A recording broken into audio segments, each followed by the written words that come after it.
We move on to equipment. Equipment in this book is lax. Armor-wise, it's, cloth armor, leather armor, hide armor, chainmail, scale mail, plate mail, and shields. Then there's a couple subcategories for everything, but they're not really worth it. Armor's gotten significantly cheaper. It's like, you can buy full plate level 1. Well, plate armor. Full plate's different. It's released in a book that comes out in a couple days, actually. But, once again, not of this purpose. Weapons. The weapon list isn't as extensive as some of the other editions. Not at first. Not in this book, at least. They released 2 books just purely about equipment. I don't have them. I've read through them. There's a lot of stuff. They brought back a lot of weapons, like the Dwarven Ogrosh. But, weapons are alright. Adventuring gear is alright. They got rid of a lot of the useless items, I think. Yeah. You don't have access to Thunderstones anymore. Not in this book, at least. Pricing. Magic items are put in this book, just so you know. I like the magic items being put in the book, because as a player, you sit there and eventually you're like, I want to look through these magic items. Well, you need a DMG. Well, fuck. You're just kind of like, I don't want to go buy a DMG. I bought my player's handbook. Why should I have to go look at the DMG if I just want to, peruse the magic items? I want to see what it is. Are you making a high-level character? You don't have the DMG, but you need magic items. You can't have, a 5th level fighter from 3.5 or whatever without at least some magical items.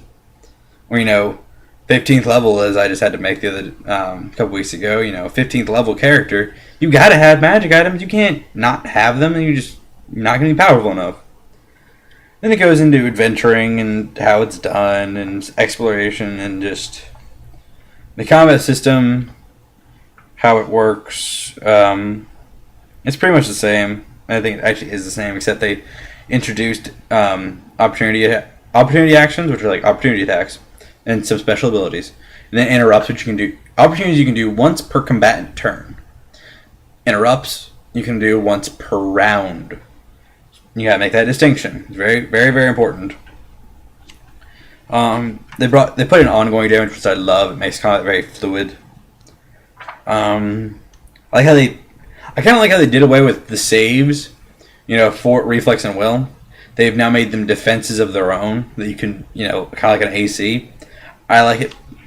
I prefer it like that because it means that you're not going to crit fail. And then you always feel shitty when you fail. You're just like, damn it! It's your fault. Whereas if someone attacks you and you fail, then it's not nearly as big a deal. But then we move on through here. Conditions are listed, which is really helpful. Critical hits, how it's done. Now, instead of rolling and then confirming, you just roll it. If you get it, you deal max damage. So you don't multiply damage. You just deal straight max damage, which I like. I thought the roll for crit and then confirm, depending on what you're fighting, can, either be you're going to hit it and always get your crit, or you're going to hit it and, miss. You're fighting like a dragon that you barely are able to hit as it is. You need a 19 to hit. You roll a 20. You're like, awesome, crit. And then DM's like, alright, now roll to confirm. You're like, damn it. Chance of you getting that 19 or 20 is ridiculously high. I like the, max damage. Goes into how the blast burst thing, size category, tactical movement. He played 3.5, which I presume you have watching this video, or you're at least interested. If you want more, just message me and I'll explain better. Goes into all the basic stuff, what type of actions are what, healing. You're given more hit points to start with, so that you're not in the, orc crits you level 1, you're dead, especially if you're a wizard. I didn't like that. Dying. Instead of, negative hit points, well, you have negative hit points.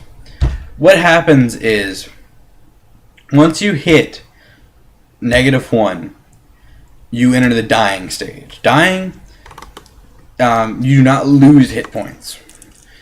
You have to make a death save every round. If you fail, if it's 10, I believe it's 10 through 19, you maintain your condition. Less than 10, you get 1 mark against you, and if you hit 20, you are able to rally yourself and pop back up. Now, if you get 3 marks against you from failing your death save 3 times in an encounter, you die. And if you hit negative your bloody value, you die. You don't lose hit points when you're dying, but if AoE effects go off near you, they're gonna hurt. So I like it like that. Oh, so when you heal, instead of going from wherever negative you were up, you go from 0 up. So if I, unlike in older editions, you're at -5, and I roll a d8, and I get 8, you go to 3. In this new edition, you'd go up to 8 instead. You get the full of it to your positive. They just have healing surges now, which is always a quarter of your health, which it's alright. It's really big healing. It doesn't make a lot of sense, but in a way it kind of does, because I'm not going to roll that. I'm not going to pray to my God, heal this man, this fighter who's been serving you valiantly for, 3 years. Roll 3 hit points. Really? That just make you. I don't know about you, but if I was in that situation, and I'm sitting here praying to my God to save some guy who's been helping his cause for so long, and he closes a scratch, and this dude's bleeding out, I might just convert faith right there. I'd just be like, oh, well, my God doesn't care about me or you anymore, so fuck this. I'm switching classes. So, it's a lot of healing, though. I mean, later on it gets ridiculous. Rituals, which take the place of all those big spells. I kind of like some of these. Resurrection's a little bit broken. It's kind of easy to resurrect now. I'm not happy about that, so I changed it.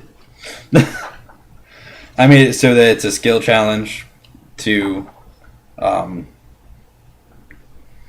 resurrect someone. So if you fail the skill challenge, you can't pull their soul back. So I think it adds tension to when you're going to resurrect someone. Of course, it might end badly, but your players are like, well, why couldn't you save me? You really do put the continuation of someone's characters in the hands of either the DM if it's a cleric that they just found, or in the hands of another player who's trying to save this person.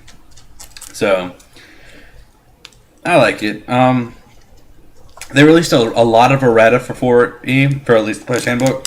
It's all free online. It's just balance issues, and they fixed a lot of them. So if you buy the player's handbook, like I said before, don't just buy the player's handbook if you're going to play. You need at least if you can just buy the player's handbook, yes, but be playing with someone who actually has more books, or at least access to them, so that you're not limited to just the player's handbook.